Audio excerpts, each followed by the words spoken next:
En esta clase vamos a conocer los diferentes patrones de herencia, vamos a definir el patrón de herencia autosómico dominante y vamos a ejemplificar este patrón de herencia con la acondroplasia.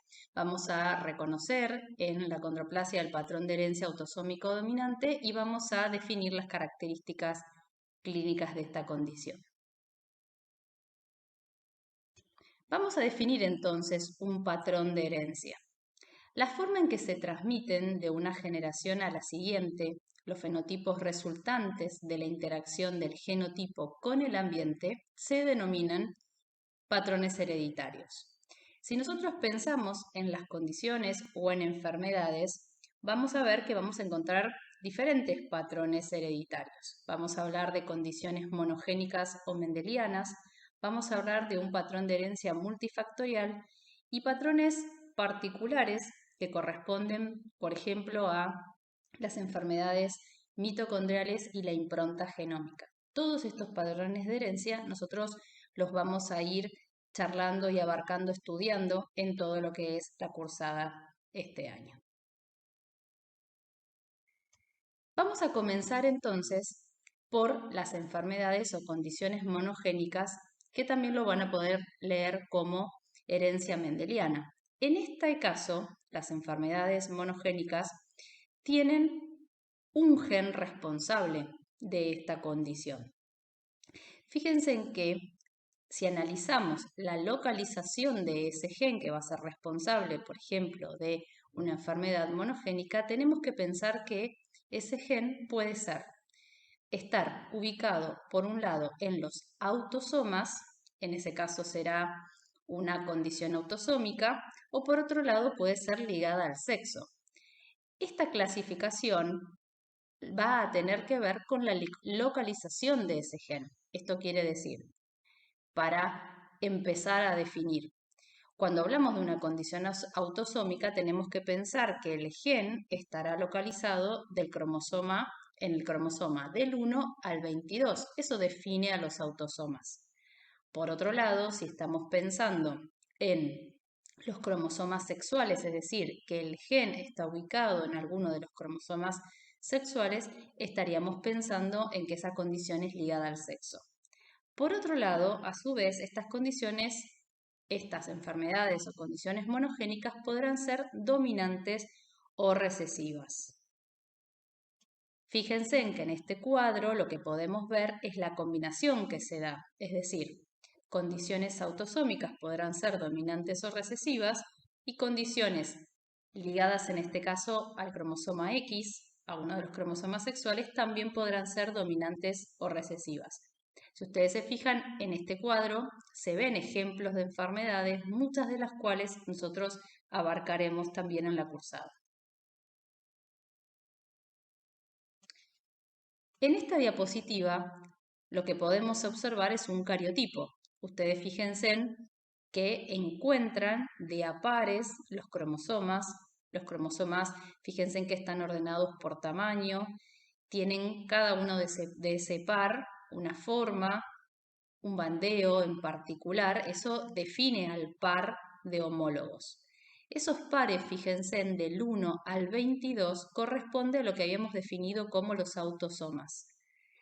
El último, que es el par sexual, en este caso, fíjense en que va a definir a un varón la presencia de un cromosoma X y el Y, y en el caso de una mujer serán dos cromosomas X. Por eso, entonces, volvamos a definir que todas las condiciones autosómicas, el gen mutado, por ejemplo, o el gen del que estamos hablando, estará ubicada en las condiciones autosómicas en cualquiera de los cromosomas del 1 al 22 y si es ligado al sexo estará en cualquiera de los dos cromosomas sexuales. Ya definimos entonces la condición de autosómica y diferenciamos con la que puede llegar a ser ligada al sexo. Nos queda por definir dominancia y recesividad. Para eso tenemos que definir y recordar en realidad la definición de alelos. Los alelos son genes que se encuentran en el mismo locus. Recuerden que locus habla de la ubicación. Son genes que se encuentran en el mismo locus de cromosomas homólogos y tienen la información para una determinada característica. Eso define a los alelos.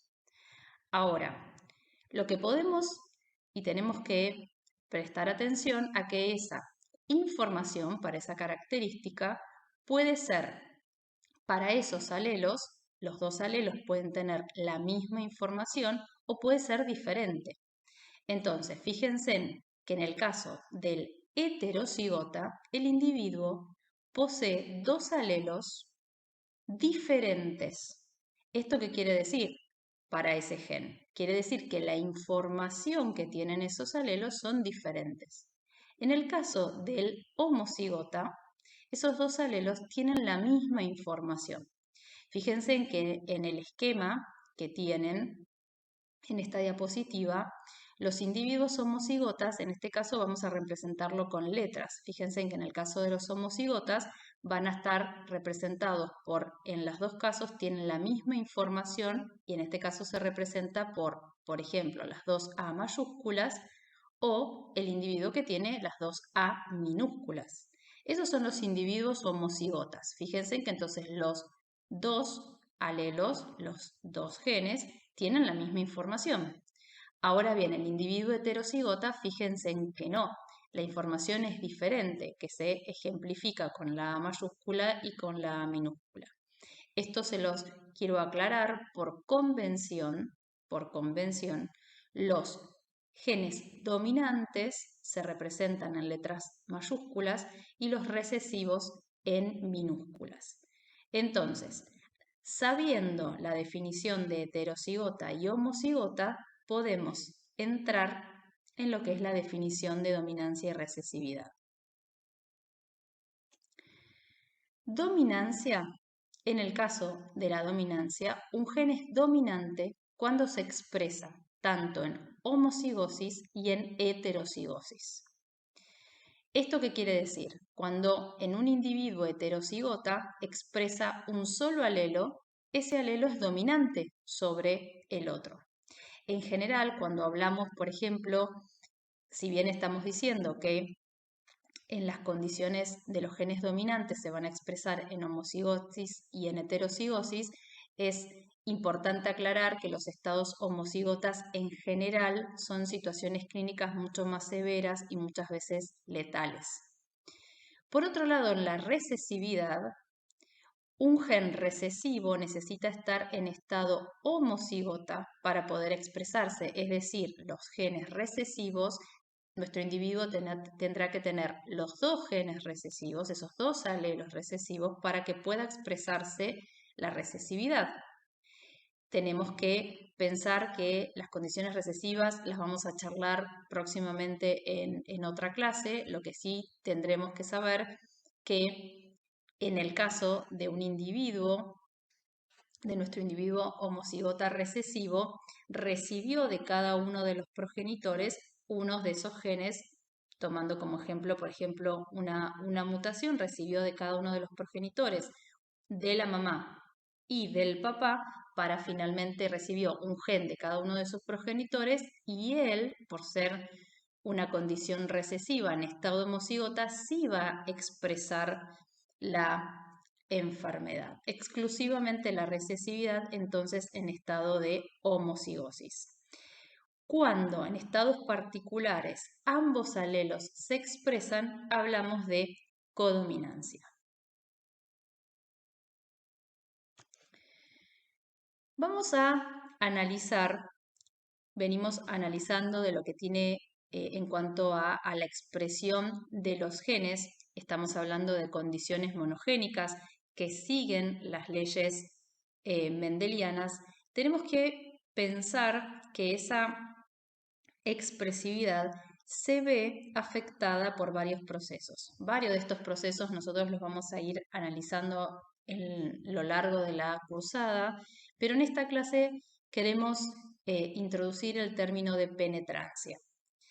Cuando definimos por penetrancia estamos hablando de la proporción de individuos con una mutación en este caso una mutación patológica, que presentan manifestaciones clínicas de la patología asociada a esa mutación. Estamos hablando de proporción de individuos que frente a esa mutación expresan la patología.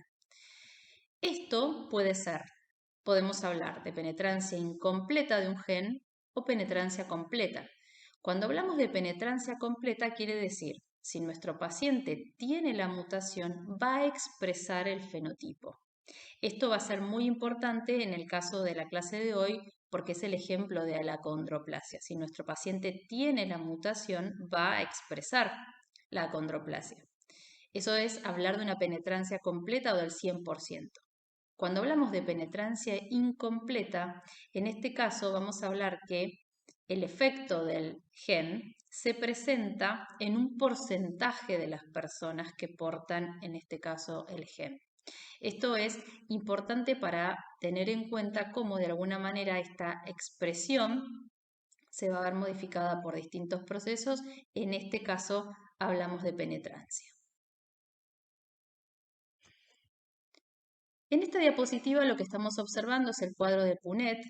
Este diagrama lo que nos va a permitir es una representación gráfica de los posibles genotipos que vamos a obtener a partir de los progenitores. Fíjense que en este cuadro que nos permite una doble entrada, fíjense en que se colocan los progenitores, en este caso vemos que el progenitor masculino está representado por un estado, fíjense en las dos A mayúsculas, ¿sí?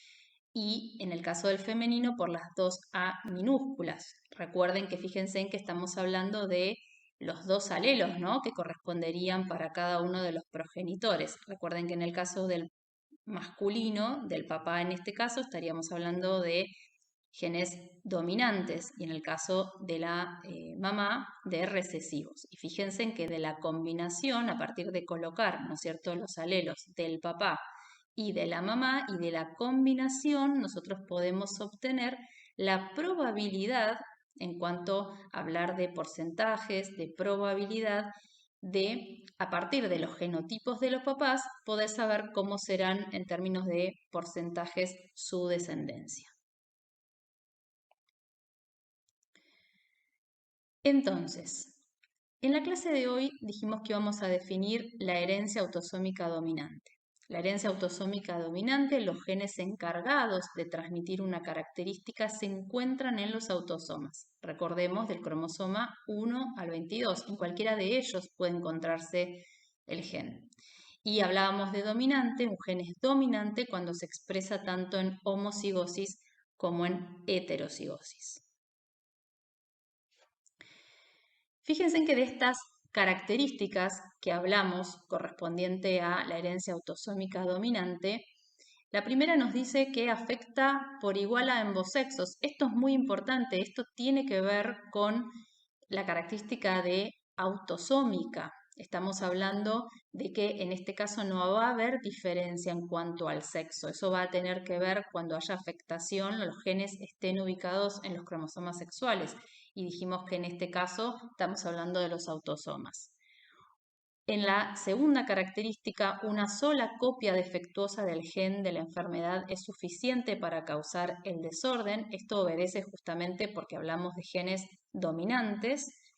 Y fíjense que en esta representación, en este diagrama, lo que podemos observar, esto es un gráfico, podríamos plantearlo perfectamente en un cuadro de Punnett, nos está hablando de un papá afectado, un papá enfermo. Fíjense en que la mutación está representada con un cuadradito rojo, en este caso, es un individuo, fíjense, en heterocigota. Y en el caso de la mamá, es una mamá sana, una mamá que no está afectada. Fíjense que sus dos genes son normales. Entonces, en este caso, si nosotros planteamos la probabilidad en cuanto a su descendencia, fíjense en que el 50% de los hijos, la probabilidad es del 50% de los hijos afectados, si planteamos un padre enfermo y una mamá sana. Vamos a comenzar a hablar entonces como ejemplo de una condición autosómica dominante a la acondroplasia. La acondroplasia es la causa más frecuente de enanismo, forma parte de una familia de las condrodistrofias y estos pacientes lo que tienen es afectado el crecimiento endocondral, la osificación endocondral que afecta a los huesos largos.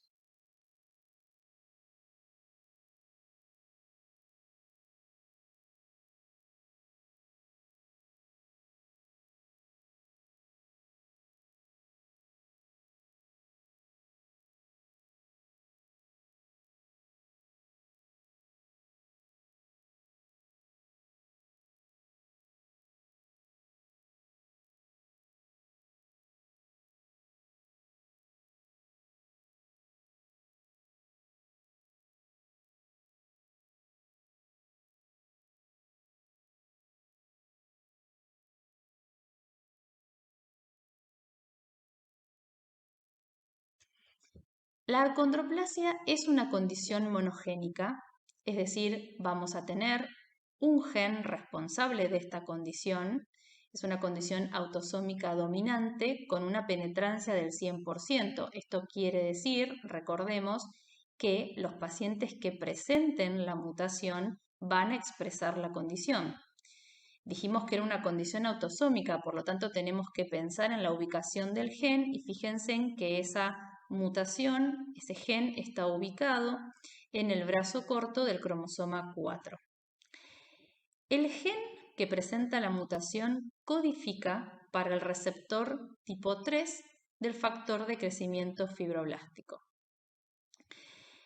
Esta mutación va a provocar, ahora con mayor detenimiento vamos a explicarlo, y finalmente lo que va a generar es una maduración precoz de los condrocitos a nivel de la placa de crecimiento.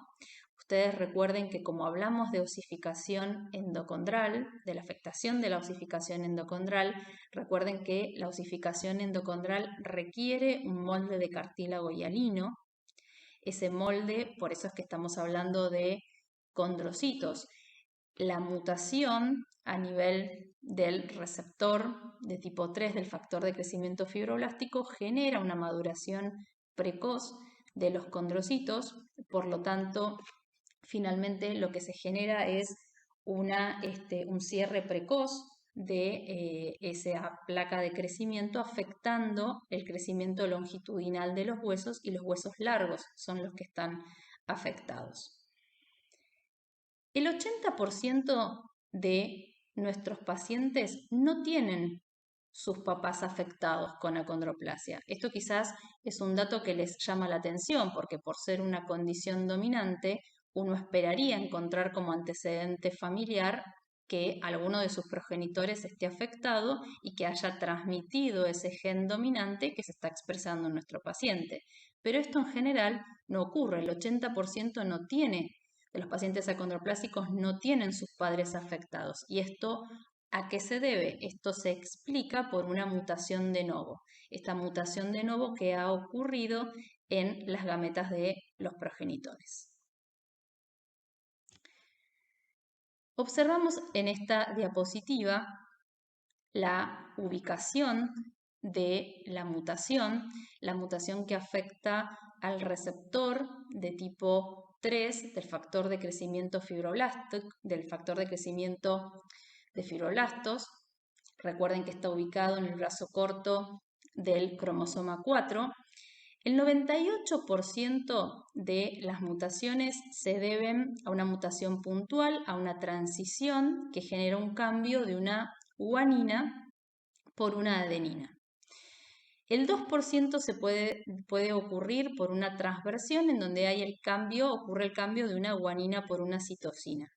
En ambos casos, el cambio que genera a nivel de los aminoácidos es el cambio de una arginina por una glicina.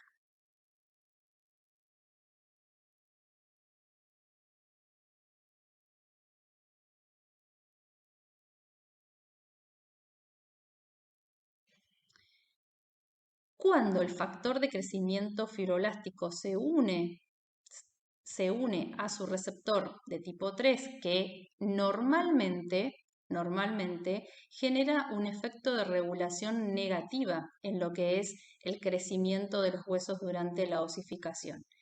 Cuando ocurre la mutación hay una ganancia de la función, se produce una dimerización continua del receptor y eso finalmente lo que va a generar a nivel celular es provocar de alguna manera una maduración precoz de los condrocitos y eso generará un cierre precoz de los cartílagos de crecimiento afectando el crecimiento en longitud, afectando la osificación a nivel de los huesos largos. Esto va a ser muy importante porque es lo que va a explicar las manifestaciones clínicas de estos pacientes en cuanto a su talla final.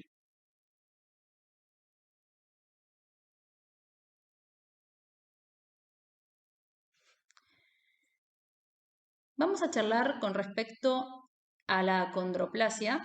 Vamos a hablar de la clínica. La característica clínica más importante de estos pacientes va a ser su baja talla. Fíjense en que la talla final de estos pacientes puede rondar alrededor del 1,22 m, entre el 1,22 m, el 1,44 m para los varones, quizás un poquito menos para las mujeres, pero esa baja talla se caracteriza por ser desproporcionada. ¿Esto qué quiere decir? La baja talla es a expensas de extremidades cortas, porque recuerden que dijimos que la afectación era de los huesos largos, de su osificación. Y característicamente el tronco de estos pacientes es normal, las dimensiones del tronco son normales. Estos pacientes característicamente tienen un cráneo grande, con abombamiento de la frente, aplanamiento de la parte media de la cara y de la raíz nasal. Esto va a traer en muchos de nuestros pacientes consecuencias clínicas. Característicamente hay imposibilidad para extender en forma completa el codo. Tienen a nivel de lo que es la mano, una mano que se denomina en tridente, esto es por la separación típica entre el tercer y el cuarto dedo. A nivel de las piernas vemos alteraciones que ahora vamos a mencionar, típicamente en rotación externa, con hiperlaxitud articular muy característica en ellos. Continuando con las manifestaciones clínicas, los pies son en general cortos, planos, anchos. A nivel de las piernas es muy característico el genu varo y el genu valgo. Esto tiene que ver con la disposición. El genu varo habla de lo que se puede denominar como piernas en paréntesis. Los pacientes tienen las rodillas muy separadas. En el genu valgo lo que se observa es en realidad las rodillas juntas, más juntas, pero los tobillos separados. En la cifosis, a nivel de la columna, es muy típico y pueden tener alteraciones a nivel de la curvatura normal de la columna, presentando cifosis lumbar, hiperlordosis o escoliosis. Estos pacientes pueden tener alteraciones a nivel de lo que es la dentadura, tendencia al sobrepeso y obesidad, y es de destacar que tienen un desarrollo cognitivo normal. A lo largo de lo que es toda nuestra cursada de genética vamos a ver distintas condiciones genéticas que pueden generar alteración a lo que es a nivel cognitivo o a nivel de su desarrollo cognitivo, pero en este caso los pacientes absolutamente su desarrollo cognitivo es normal, con un pronóstico de vida normal, excepto que pueda verse afectado por complicaciones clínicas que en breve charlaremos. Podemos entonces ver en esta diapositiva manifestaciones clínicas típicas de nuestros pacientes. Fíjense en esta foto donde pueden observar estos trazos en líneas amarillas, donde puede observarse que nuestro paciente presenta entonces típicamente baja talla, pero fíjense en expensas de el acortamiento de las extremidades. Fíjense en tanto las piernas como los brazos son cortos, pero el torso de estos pacientes, la proporción es normal. Entonces, por eso se habla de una baja talla desproporcionada. Fíjense en las características a nivel de las alteraciones a nivel de los ángulos en las piernas, ¿sí? Y en la foto superior, cómo se ve esta mano típica que se denomina mano en tridente.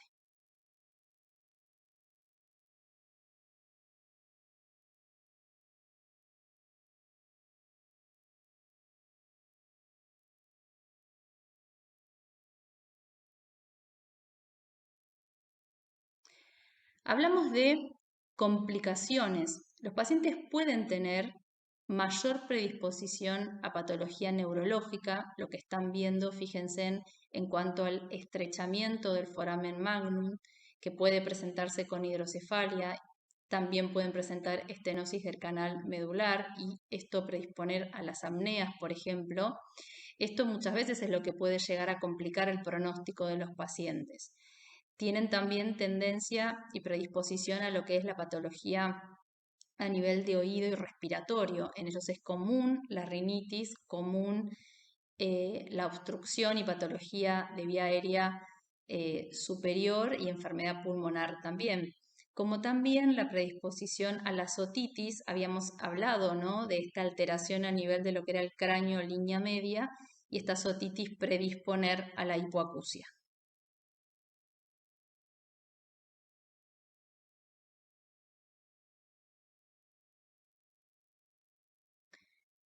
Vamos a definir el diagnóstico, cómo hacemos diagnóstico en nuestros pacientes.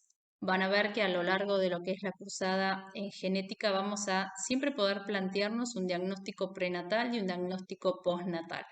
Si nosotros pensamos en un diagnóstico postnatal, quiero que piensen en, nosotros estaríamos revisando a un paciente, probablemente es típico, ¿no es cierto?, que llegue un paciente, dijimos, baja talla, con una baja talla a expensas del acortamiento de las extremidades, con un torso normal en cuanto a su desarrollo, con un paciente probablemente con un cráneo grande, con algunos de los rasgos fenotípicos que fuimos mencionando. Si nosotros revisamos, es decir, por el examen físico, sospechamos altamente que nuestro paciente tenga una acondroplasia. Eso nos puede motivar a pedir estudios moleculares. ¿Esto qué quiere decir? En nuestro paciente, a partir de la obtención de sangre y por lo tanto ADN en nuestro paciente, poder hacer estudios moleculares buscando las mutaciones más frecuentes. Pero también podemos plantearlos un diagnóstico prenatal. Podemos sospechar acondroplasia a nivel prenatal, por ejemplo, a partir de los hallazgos ecográficos. A partir de hallazgos ecográficos, como puede ser, por ejemplo, la disminución en cuanto a qué es lo que es el crecimiento, ¿no es cierto?, del feto, con las medidas que nosotros podemos tomar de lo que es el fémur, por ejemplo, y demás rasgos típicos en el caso de la acondroplasia, sospecharlo. Esto también nos puede hacer pensar en hacer y plantearnos estudios moleculares. Piensen que lo que están viendo en la diapositiva es plantear a nivel prenatal estudios genéticos, nos hace pensar en la obtención del ADN, de ADN fetal a nivel prenatal. Parte de lo que podemos llegar a utilizar como técnicas son técnicas invasivas para la obtención de ADN, como es la amniocentesis o la punción de vellosidades, con el mismo objetivo que va a ser la obtención de ADN para estudios moleculares buscando las mutaciones más frecuentes. Vamos a mencionar con respecto al tratamiento de la acondroplasia. La literatura actual nos habla de distintos fármacos en distintas fases de desarrollo, que lo que buscan justamente estos fármacos es modular la actividad y la activación justamente del receptor de tipo 3 del factor de crecimiento fibroelástico que mencionamos, que es lo que compromete la mutación en la condición de la acondroplasia. Hay distintos fármacos en distintas fases de desarrollo. Por otro lado, en la literatura también pueden llegar a encontrar el uso de hormona de crecimiento. Se ha utilizado en varios protocolos hormona de crecimiento en pacientes pediátricos, quizás con un beneficio a nivel de lo que es la talla al corto plazo, con pocos quizás o indeterminados resultados en lo que es la talla final del adulto. Y por otro lado, lo que están leyendo en la diapositiva, que es el tratamiento quirúrgico, que implica alargamiento óseo, es decir, el alargar tibias, fémures, en el caso de las extremidades inferiores, o húmero. Son procesos de elongación de las extremidades que en general se da entre los 9 y los 11 años, recordando que es un procedimiento quirúrgico que no está exento de complicaciones. Los pacientes que presenten esta condición, que presenten acondroplasia, son pacientes que tienen un seguimiento interdisciplinario. Tendrán su pediatra y distintos interconsultores de acuerdo a los hallazgos y complicaciones que tengan estos pacientes. Como pediatras nosotros controlamos y acompañamos el crecimiento de estos pacientes. Sepan que en cuanto a lo que es su talla, por ejemplo, ellos tienen curvas de seguimiento de su talla particulares para esta condición. Y a su vez, en lo que es el seguimiento de estos pacientes, nosotros sabemos que tienen mayor predisposición, como por ejemplo mencionamos la otitis. Es algo que, por ejemplo, se cuida mucho. Ellos tienen mayor predisposición, por lo tanto uno está atento al desarrollo de estas infecciones, por ejemplo, y de las complicaciones, como mencionamos, que podía ser la hipoacusia o, por ejemplo, la mayor predisposición a patología respiratoria. Entonces, de acuerdo a las complicaciones o al surgimiento de patología que vaya apareciendo, se dará intervención a distintas especialidades, pero siempre desde un manejo interdisciplinario. Les agradezco muchísimo por su atención y nos estamos viendo prontamente con otro de los temas. Muchas gracias.